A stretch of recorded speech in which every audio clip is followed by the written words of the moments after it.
नमस्कार। आज हम एक ऐसे मुद्दे पर बात करने जा रहे हैं जो देश के करोड़ों वरिष्ठ नागरिकों के जीवन और सम्मान से सीधे तौर पर जुड़ा है। यह कहानी है उन लोगों की जिन्होंने अपनी पूरी जिंदगी अपने यौवन के सबसे ऊर्जावान साल देश के निर्माण में लगा दिए, इस उम्मीद में कि सेवानिवृत्ति के बाद उनका बुढ़ापा सुरक्षित और सम्मानजनक होगा।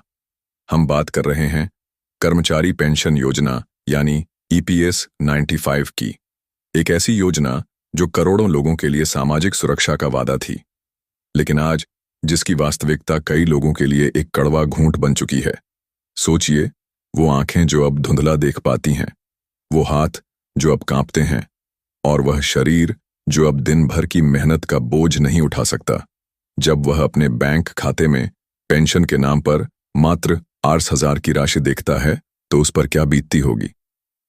Rs 6000 आज के इस दौर में जब महंगाई आसमान छू रही है, जब एक महीने का राशन, दवाइयों का खर्च और घर की छोटी मोटी जरूरतें भी Rs 6000 की सीमा को कब का लांघ चुकी हैं, तब यह राशि एक महाग से ज्यादा और कुछ नहीं लगती। ये कहानी है इसी संघर्ष की, इसी उम्मीद की, और अब इसी उम्मीद में छिपी एक बहुत बड़ी और सकारात्मक अब की। जी हां, आपने सही सुना। दशकों के इंतजार, अनगिनत प्रदर्शनों और लाखों पेंशन भोगियों की खामोश प्रार्थनाओं के बाद अब ऐसा लग रहा है कि ईपीएस 95 के धरातल पर एक बड़े बदलाव की सुगबुगाहट शुरू हो चुकी है। एक ऐसा बदलाव जो अगर हकीकत में तब्दील हुआ तो देश के लाखों वरिष्ठ नागरिकों के मुरझाए चेहरों पर एक नई मुस्कान ला सकता है, उनके बुढ़ापे की लाठी बन सकता है। बता रही है कि सरकार इस पेंशन योजना में एक ऐतिहासिक सुधार करने की तैयारी में है। एक ऐसा सुधार जिसका सीधा असर आपकी यानी ईपीएस 95 से जूहे हर सदस्य की जेब और जिंदगी पर पड़ेगा। तो क्या है यह महासुधार? कितनी बढ़ने वाली है आपकी पेंशन? इस बदलाव की सबसे ज्यादा मीठी बयार किन लोगों तक पहुंचेगी, और सबसे बड़ा सवाल यह सब कब तक होने की संभावना है? आज हम इन्हीं सब सवालों की तह तक जाएंगे, आपको हर एक पहलू से रूबरू कराएंगे। तो आप हमारे साथ बने रहिए, क्योंकि अगले कुछ मिनट आपके भविष्य की सबसे बड़ी आर्थिक चिंताओं में से एक का समाधान हो सकते हैं। चलिए सबसे पहले उस बुनियाद को समझते हैं जिस पर यह पूरी चर्चा टिकी है। ईपीएस 95 आखिर है क्या? कर्मचारी पेंशन योजना, जिसे हम एम्प्लॉय पेंशन स्कीम 1985 के नाम से जानते हैं, संगठित क्षेत्र में काम करने वाले कर्मचारियों के लिए एक सेवानिवृत्ति योजना है। जब आप और हम किसी कंपनी या संस्थान में काम करते हैं तो हमारी तनख्वाह का एक छोटा सा हिस्सा कर्मचारी भविष्य निधि ईपीएफ में जाता है। उसी योगदान में से एक हिस्सा नियोक्ता के अंशदान से इस पेंशन योजना के खाते में जमा होता है। इसका मकसद यह सुनिश्चित करना था कि जब कोई कर्मचारी 68 साल की उम्र में रिटायर हो तो उसे एक नियमित मासिक पेंशन मिले, ताकि उसे अपने जीवन के अंतिम पड़ाव में किसी पर आर्थिक रूप से निर्भर न रहना पड़ा। यह योजना 1975 में शुरू की गई थी और आज इसके दायरे में देश के करोड़ों कर्मचारी आते हैं। योजना का उद्देश्य बहुत नेक था, लेकिन समय के साथ इसकी सबसे बड़ी खामी उजागर होती चली गई, और वह थी पेंशन की बेहद कम राशि। विशेष रूप से इस योजना के तहत मिलने वाली न्यूनतम पेंशन, जो आज की तारीख में मात्र एक हाय प्रतिमाह है। यह राशि कई सालों से स्थिर है, जबकि इस दौरान महंगाई का ग्राफ लगातार ऊपर छचता गया है। पेट्रोल, डीजल, सब्जियां, दालें, दवाइयां, बच्चों की पायाई, ऐसा कुछ भी नहीं है जिसकी कीमत कई गुना ना बच गई हो। लेकिन हमारे वरिष्ठ नागरिकों की पेंशन वहीं की वहीं खजी रही। ये केवल एक आर्थिक मुद्दा नहीं है, आसन का हमारे बच गई। ये उनके आत्मसम्मान का भी प्रश्न है। जिन लोगों ने अपनी पूरी जिंदगी काम किया, टैक्स भरा, देश की अर्थव्यवस्था में योगदान दिया, उन्हें बुढ़ापे में ऐसी स्थिति में छोड़ देना जहां वे अपनी बुनियादी जरूरतों के लिए भी मोहताज हो जाएं, यह किसी भी सभ्य समाज के लिए चिंता का विषय होना चाहिए। इसी पीछा और अन्याय की भावना ने देश भर के पेंशन भोगियों को एकजुट किया। पिछले कई सालों से विभिन्न पेंशन भोगी संगठन और संघ लगातार सचकों पर उतरते रहे, झापन सौंपते रहे, अदालतों के दरवाजे खटखटाते रहे और सरकार से अपनी आवाज सुनने की गुहार लगाते रहे। उनकी एक ही मांग थी, पेंशन की राशि को सम्मानजनक स्तर तक बढ़ाया जाए ताकि वे अपना जीवन गरिमा के साथ जी सकें। और अब ऐसा प्रतीत होता है कि उनकी यह तपस्या फल देने वाली है। अब आते हैं उस बढ़ एबर पर जिसका आप सभी को बेसब्री से इंतजार है। विश्वसनीय सूत्रों और मीडिया में चल रही चर्चाओं के अनुसार केंद्र सरकार के उच्चतम स्तर पर EPS 95 पेंशन योजना में एक अभूतपूर्व वृद्धि करने पर गंभीरता से विचार किया जा रहा है। जो सबसे पहला और ठोस प्रस्ताव सामने आ रहा है वह न्यूनतम पेंशन की राशि को मौजूदा Rs 8,000 प्रतिमाह से सीधे 3 गुना बढ़ाकर Rs 0 प्रतिमाह करने का है। जी हाँ, एक आहार से सीधे Rs 0। यह वृद्धि अगर लागू होती है तो यह उन लाखों पेंशन भोगियों के लिए एक संजीवनी बूटी की तरह काम करेगी जो अभी केवल Rs 8,000 में अपना महीना गुजारने को मजबूर हैं। यह उनके हाथ में पहले से 3 गुना ज्यादा पैसा देगा, जिससे वे अपनी दवाइयों का खर्च बेहतर तरीके से उठा पाएंगे, अपने खाने पीने पर थोचा और खर्च कर पाएंगे और शायद थोड़ी सी बचत भी कर पाएंगे। यह एक छोटा कदम लग सकता है, लेकिन दमानी हकीकत पर इसका असर बहुत बड़ा और सकारात्मक होगा। लेकिन रुकिए, कहानी यहीं खत्म नहीं होती। चर्चाओं का बाढ़ इससे भी ज्यादा गर्म है।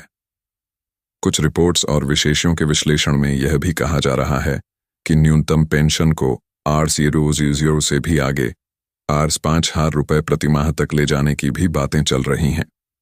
हालांकि हमें यह स्पष्ट करना होगा कि 7 आहार रुपये वाली बात अभी केवल एक सुझाव और चर्चा के स्तर पर है। इस पर अभी तक कोई आधिकारिक सहमति नहीं बनी है, लेकिन यह तथ्य कि इतनी बड़ी राशि पर भी विचार किया जा रहा है, यह दर्शाता है कि सरकार पेंशन भोगियों की समस्याओं को लेकर कितनी गंभीर है और एक बड़ा और सार्थक समाधान ढूंढना चाहती है। अगर यह Rs 75,000 का प्रस्ताव हकीकत बनता है तो यह किसी क्रांति से कम नहीं होगा और यह EPS 95 योजना के इतिहास का सबसे बड़ा सुधार माना जाएगा।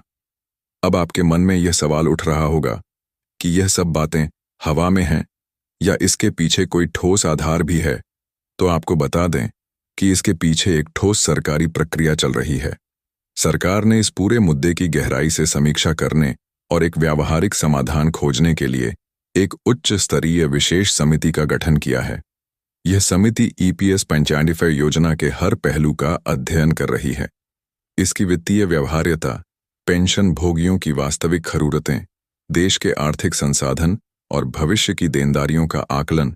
यह समिति सिर्फ आंकड़ों को नहीं देख रही है, बल्कि इस योजना से जुड़े मानवीय पहलू को भी समझने का प्रयास कर रही है। सबसे महत्वपूर्ण जानकारी यह है कि इस समिति से उम्मीद की जा रही है कि वह अपनी विस्तृत रिपोर्ट और सिफारिशें साल 2025 के अंत तक सरकार को सौंप देगी। इसका मतलब है कि 1 साल 2 हमारे पास एक समय सीमा है। अब यह कोई अनिश्चितकालीन इंतजार नहीं है, बल्कि कुछ महीनों की बात है, जिसके बाद तस्वीर पूरी तरह से साफ हो जाएगी। 2025 का अंत यह वह समय हो सकता है जब करोड़ों पेंशन भोगियों का दशकों पुराना सपना साकार हो जाए। अब इस बात पर गौर करते हैं कि इन संभावित सुधारों का सबसे ज्यादा और सीधा लाभ किन लोगों को मिलेगा। आखिर है इसका सबसे बड़ा फायदा उन पेंशन भोगियों को मिलेगा जिनकी मासिक पेंशन अभी Rs 1,000 या उसके आसपास है। यह उनके जीवन स्तर में एक तत्काल और प्रत्यक्ष सुधार लाएगा। लेकिन इसके अलावा भी कई ऐसे वर्ग हैं जिन्हें इस बढ़ोतरी से विशेष राहत मिलेगी। सबसे पहले वे कर्मचारी जिनकी सेवा अवधि कम रही है। कई कर्मचारी अलग अलग कारणों से बहुत लंबी अवधि तक नौकरी नहीं कर पाते। कम सेवा अवधि का मतलब है पेंशन फंड में कम योगदान और परिणाम स्वरूप उन्हें बहुत कम पेंशन मिलती है। यह प्रस्तावित वृद्धि यह सुनिश्चित करेगी कि कम सेवा अवधि के बावजूद उन्हें एक न्यूनतम सम्मानजनक राशि प्राप्त हो। दूसरा और सबसे महत्वपूर्ण वर्ग है विधवा पेंशन और विकलांग पेंशन प्राप्त करने वाले परिवार। सोचिए, एक ऐसी महिला जिसके पति ने जीवन भर काम किया और उसके जाने के बाद उस महिला को पेंशन के नाम पर बहुत छोटी सी राशि मिलती है, या कोई ऐसा कर्मचारी जो किसी दुर्घटना के कारण विकलांग हो गया और अब काम नहीं कर सकता। इन लोगों के लिए पेंशन सिर्फ एक आय नहीं बल्कि जीवन जीने का एकमात्र सहारा होती है। पेंशन राशि में बढ़ोतरी ऐसे परिवारों को बहुत बड़ी आर्थिक और भावनात्मक राहत देगी। यह उन्हें दूसरों पर निर्भरता से बचाएगी और समाज में सम्मान से जीने का हाथ देगी। तीसरा वर्ग उन पेंशन भोगियों का है जो सेवानिवृत्ति के बाद पूरी तरह से इसी पेंशन पर निर्भर हैं। कई लोगों के पास रिटायरमेंट के बाद आय का कोई दूसरा स्रोत नहीं होता, ना कोई व्यापार होता है, ना बचत। उनकी पूरी दुनिया इसी पेंशन के इर्द गिर्द घूमती है। उनके लिए पेंशन में होने वाली यह कोई बढ़ोतरी केवल एक वित्तीय लाभ नहीं, बल्कि उनकी स्वतंत्रता और आत्मनिर्भरता की गारंटी होगी। उन्हें अपने छोटे मोटे खर्चों के लिए बच्चों के आगे हाथ नहीं फैलाना पड़ेगा। वे अपना जीवन अपनी शर्तों पर और अधिक स्वाभिमान के साथ जी पाएंगे। तो आगे का रास्ता क्या है? अगर यह सुधार चाहे वह RS 3000 का हो या उससे अधिक का सफलतापूर्वक लागू हो जाता है, तो इसके दूरगामी परिणाम होंगे। सबसे पहला और सीधा असर तो यह होगा कि देश के लाखों वरिष्ठ नागरिकों को तत्काल आर्थिक राहत मिलेगी। ये उनके जीवन की गुणवत्ता में सुधार करेगा। दूसरा, सरकार की इस पहल से EPS जैसी सामाजिक सुरक्षा योजनाओं में लोगों का विश्वास फिर से मजबूत होगा। युवाओं को यह भरोसा होगा कि अगर वे ईमानदारी से काम करते हैं और अपना योगदान देते हैं, तो उनका भविष्य सुरक्षित रहेगा। तीसरा, और शायद सबसे महत्वपूर्ण, महंगाई के इस दौर में पेंशन राशि में यह बढ़ोतरी हमारे वरिष्ठ नागरिकों को ज्यादा आत्मनिर्भर और सशक्त बनाएगी। तो दोस्तों, जैसा कि हमने देखा, EPS 95 पेंशन योजना को लेकर उम्मीदों का सूरज उग रहा है। भले ही अभी कुछ बदलाव केवल प्रस्तावित हैं और अंतिम निर्णय आना बाकी है, लेकिन संकेत बहुत स्पष्ट और सकारात्मक हैं। हवा का रुख बदल रहा है। यह लगभग तय है कि पेंशन की राशि में बढ़ोतरी होगी और इसका सबसे बड़ा फायदा समाज के उस वर्ग को मिलेगा जिसे इसकी सबसे बड़ा फायदा जरूरत है। अगर आप या आपके परिवार का कोई भी सदस्य इस पेंशन योजना से जुड़ा है, तो आने वाले महीने आपके लिए बहुत महत्वपूर्ण होने वाले हैं। हमारी सलाह है कि आप इस सब्र से जुड़ी हर अपडेट पर अपनी पेनियार बनाए रखें। हम आपको यह भी स्पष्ट कर देना चाहते हैं कि यह तमाम जानकारी जो हमने आपके साथ साझा की है, वह मीडिया रिपोर्ट्स और विश्वसनीय सूत्रों पर आधारित है। अंतिम और आधिकारिक घोषणा सरकार द्वारा ही की जाएगी। इसलिए किसी भी निश्चित निष्कर्ष पर पहुंचने से पहले सरकारी ऑफिशियल वेबसाइट या EPFO की घोषणाओं का इंतजार करना उचित होगा। आप जानकारी के लिए उनकी वेबसाइट पर जाकर भी जांच कर सकते हैं। यह एक बड़ी और विकासशील कहानी है और हम इस पर अपनी नई बनाए रखेंगे। जैसे ही कोई नई जानकारी या आधिकारिक घोषणा सामने आएगी, हम उसे आप तक सबसे पहले पहुंचाने का वादा करते हैं।